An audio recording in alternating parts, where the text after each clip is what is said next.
Hello everybody, welcome back to Cinema Savvy. It is myself George bringing you a very special video, and today I'm going to be talking about a major piece of news. We of course have the announcement that Denis Villeneuve will be directing Bond 26, the first film under Amazon's control. It has been officially announced in the middle of the night, I think. I woke up this morning and it seemed to be everywhere, official statements, not just rumours. I'll get into the talk from the other day. So yeah, I'm kind of giving my thoughts on this, and I'm probably very late to the party. As I said, normally I'm awake in the night, but even though I've got my normal background, I'm technically away dog sitting, so I wasn't able to get home until way after work to record this. I don't know what the internet's going to be like when I'm uploading it, because I'm going to be dipping straight out after, but I am here to give my thoughts. I've got a lot of thoughts on this. This is one of my favourite film directors, one of the best film directors working today, and he's taken on a James Bond film. There's a bit of history there before the Daniel Craig era finished with other talk. So yeah, I'm going to try and give my opinion. I've got a couple of bullet points, I've got a couple of statements to read, but I do want to hear from people at home, so please do comment your thoughts on Denis directing Bond. Are you excited? Are you not? Is it the director you wanted? Is there any others you'd like to have seen be involved, and what you think it means for the Bond series under the new Amazon fresh banner? So yeah, let's get into this. And as I kind of said, the announcement came in the middle, I think the middle of the night, and I've got it here. I think it broke on Variety. But I'm going to jump into what the official 007 account has put first, which is Amazon MGM Studios sets Denis Villeneuve as director of next James Bond film. Tanya Lapointe will serve as executive producer. As previously announced, Amy Pascal and David Heyman will serve as producers. And I've got to give my thoughts on them because I didn't do a video when that announcement was officially made. So that's the official statement. But Denis has actually given us a quote. I say us, not a Cinema Savvy, the internet. So the statement he's put out is, "Some of my earliest movie-going memories are connected to 007. I grew up watching James Bond films with my father. Ever since Dr. No of the Sean Connery, I'm a die-hard Bond fan. To me, he's sacred territory. I intend to honour the tradition and open the path for many new missions to come. This is a massive responsibility, but also incredibly exciting for me and a huge honour. Amy, David and I are absolutely thrilled to bring him back to the screen. Thank you to Amazon MGM Studios for their trust." We also have got some comments by the head of Prime Video. We've also got some comments by Pascal and Heyman. I'm going to read theirs out because I care more for a producer than I do a corporate studio. But it's Denis Villeneuve has been in love with James Bond movies since he was a little boy. It was always his dream to make this movie, and now it's ours too. We are lucky to be in the hands of this extraordinary filmmaker. So quite the announcement as the way it goes. And I know on Sunday there was a report on Puck that there were 5 directors that were being discussed to direct. One of those was Denis. I think it's Paul King, who's in the Paddington films. Edgar Wright, of course, you'll all be familiar with. Edward Berger, who done All Quiet on the Western Front, the new version, and Conclave. And a 5th name, which I'm embarrassingly forgetting, which kind of isn't important anymore, but that might come back to me just randomly at some point. So, Jonathan Nolan. Not his brother, but Jonathan. Different conversation. And I don't like doing videos on news or rumours or stories when there's official statements, like what I'm doing with Harry Potter casting stuff, when it's officially on their website, like in football terms, Arsenal.com's got the transfer, that's when it's real, not all the Twitter ITKs. So I've always treated the film industry like that, and I try to avoid doing news videos unless it is something major like this, like the announcement. And where I kind of sit with this, going off my initial excitement, is this is a statement by Amazon.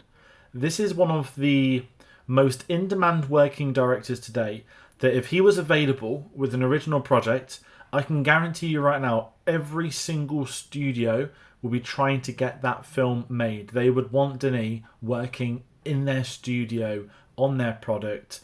This shows that Amazon not only have a pulling power, that he sees the vision of Amazon.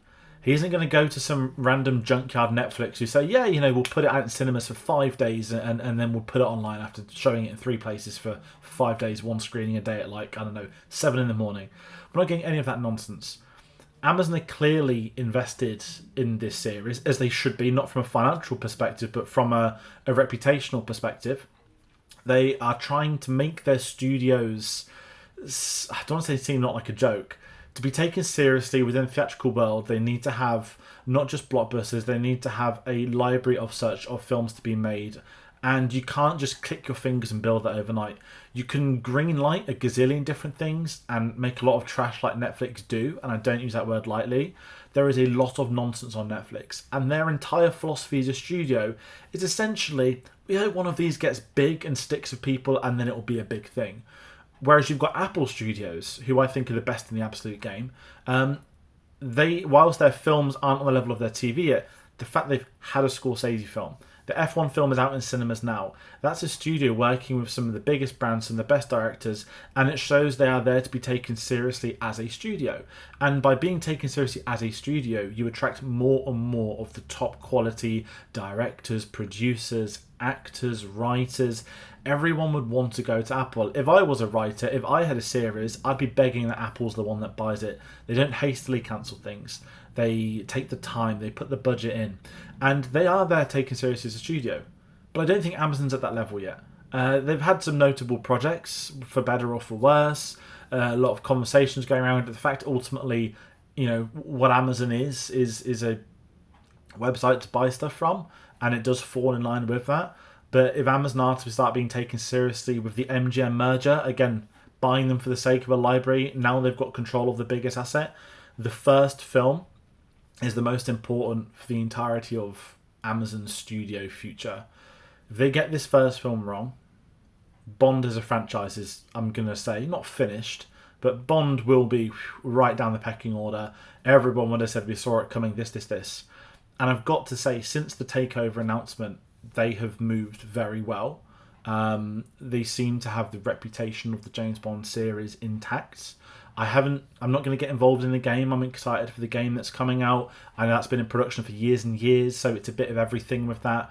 And I'm all for a game having its own standpoint, but it's a different medium. I'm talking film here, and I think for their first Bond film to pull in one of the best directors working today, and if you're unfamiliar for whatever reason with his work, I implore you to please start watching it. This is a director who attracts audiences, not on the level of a Nolan in terms of his name is the IP, but this is a director who, he will shoot on IMAX. IMAX are going to shoot these films. We're going to probably get James Bond in 141 IMAX, probably on film at the BFI IMAX when it comes out now. That's a selling point I'd have took in a heartbeat a year ago, and 6 months ago, and 3 months ago, and every day in the future. Because then he cares about the industry, he cares what he's shooting on. He's worked with some of the best cinematographers of all time. The actors that work with him, who he's worked with already, let alone Bondaluma, there's a load of them. It's going to instantly make this film an attractive proposition. Every single actor is going to want to work on this now. They already did want to work on it because it's Bond, but if there's any skepticism, if there's people worried, people nervous, the fact that he's involved, that has absolutely floored it. And I've got to say, Amazon have nailed this out of the park. I know I mentioned a couple of the other names that were there, and I would have been curious by a couple of them. I think Edgar Wright's the one I've always leaned toward, but I'm not going to say no, and it doesn't rule out him in the future. What it means for filmmakers is that Amazon are there to be taken seriously too. That obviously we need to see how the film goes. We need to obviously have a script being written, have an actor hired, and obviously have a film released and see how it performs. But I am at massive ease at the moment. I've got to talk about the producers as well. So I didn't do a video on Amy Pascal or David Heyman coming on board, and it's a bit like chalk and cheese if I'm totally honest. I think David Heyman is one of the finest producers Britain's ever made. And I know people are going to jump in and say, oh, he did the Harry Potter films. It should have been, it was this, that, Harry Potter. Yes, he produced those films, but he was a very young producer at the time. And he was picked to be the producer, to make that deal. He is the person that is as responsible as a writer in making that vision come to life. He took what worked from the books and put them into the screen. What he has done for the British film industry, along with that series, then you can look at the other stuff he's in. Paddington has been a humongous hit here in the UK. David Heyman film again. And if you think, oh, it's just commercial British things, oh, you've got Once Upon a Time in Hollywood, you've got Marriage Story, you've got films there that have been nominated and won Oscars. He has a commercial success rate. He has a critical success rate. He has awards to go along with all of that. David Heyman being involved, I think, is perfect. Amy Pascal, on the other hand, I am not too confident about. Her track record as the head of Sony was not great. The leaks, the emails that she wrote, essentially being part of this horrific spunk universe with Spider-Man, not a good look on the CV. And I know she's gone from a studio exec to film producer now, and maybe it'll be better. But I am certainly glad that David Heyman is there. I hope he's pulling more of the strings. I know people say Amy Pascal has a history with James Bond, and she did because she was at Sony. But didn't everyone moan about Sony back then, always doing branding, always doing this, and everyone couldn't wait for Sony to get out of the Bond deal? So I'm a bit nervous about her. But what's the first thing these two producers have done together? They've brought Denis Villeneuve. Now, there is one humongous issue which I think people will talk about. It's not an issue for me directly, but for those that want the film out soon, I'm afraid you're going to be waiting for that, because the latest reports are that Dune 3 is filming next week. I don't entirely believe that. We know it's filming this year. We know it has to wrap by January because Robert Pattinson's shooting Batman in January, and Warner Brothers, he's playing Skytail in Dune Part 3. I say Part 3, Dune Messiah adaptation. So the filming's starting soon. And the release date's, I think, December 2026, which might make people worried, think, at the earliest convenience, this film will be being filmed in 2027 now, releasing in 28. The film might be being written in 2027 to them do 2028. So there is going to be a gap. There's already a hefty gap.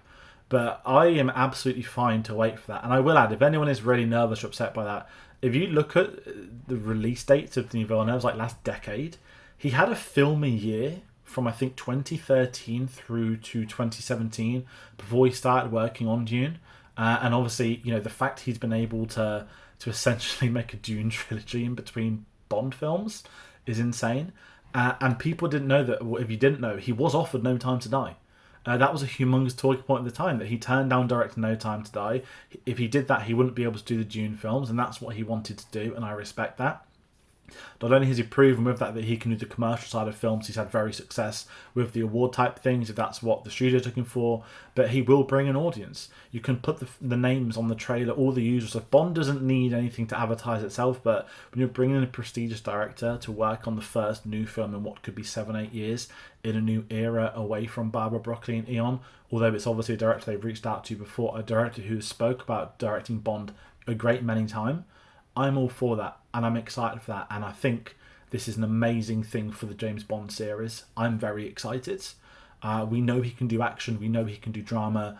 The performances he gets out of his actors are remarkable, so I'm really excited to see if he'll be involved in casting the next Bond. If they've already cast one, that's going to be an announcement that comes down the line. Who knows? Obviously, we're heading into summer now. James Bond Day is in October, so I really wouldn't be surprised if we might get something this October. If we don't, it will be obviously after Dune starts filming or Dune has wrapped potentially. As I said, he's worked on multiple films at the same time before, but obviously you don't want to work on Bond at the same time as Dune. You might have had a Bond outline for 10 years perhaps, so I'm really intrigued and excited by this. I think this is a wonderful announcement by Amazon. I don't say that often. And it is something I will be following up. So when there are official Bond videos, announcements, I will be talking about them. We're putting them up on the channel. And as always, we do want to hear from you. So please do comment your thoughts on Denis Villeneuve, maybe your favourite film of his, one you recommend, maybe one others haven't seen. We were meant to do a retrospective, but when Dune Part 2 got delayed because of the strikes, also the fact he dropped 2 Dune films within 3 years and there were COVID delays and strike delays, it shows how great not only his turnaround time is, the quality of his work that he does. So I do want to hear people's thoughts on this. Please do get involved. There obviously will be more Bond stuff, as I've said. When there is officially things to talk about, I'll be doing that, and you may hear some of my thoughts on a couple of other videos, streams or podcasts, whatever. So we'll put them on our social medias, linktree.com/cinemasavvy. And I'll put it through to Facebook, Twitter, Instagram, Letterboxd and Blue Sky. But that being said, that's everything I've got time for today. I've got a bit of time off work. There might be some more videos, there might not be. But we've got Jurassic Park next week. We don't do videos for the sake of it, but if there are some reviews, they'll be up on the channel. So that's me rounding out. Take care, and I'll see you on the next one.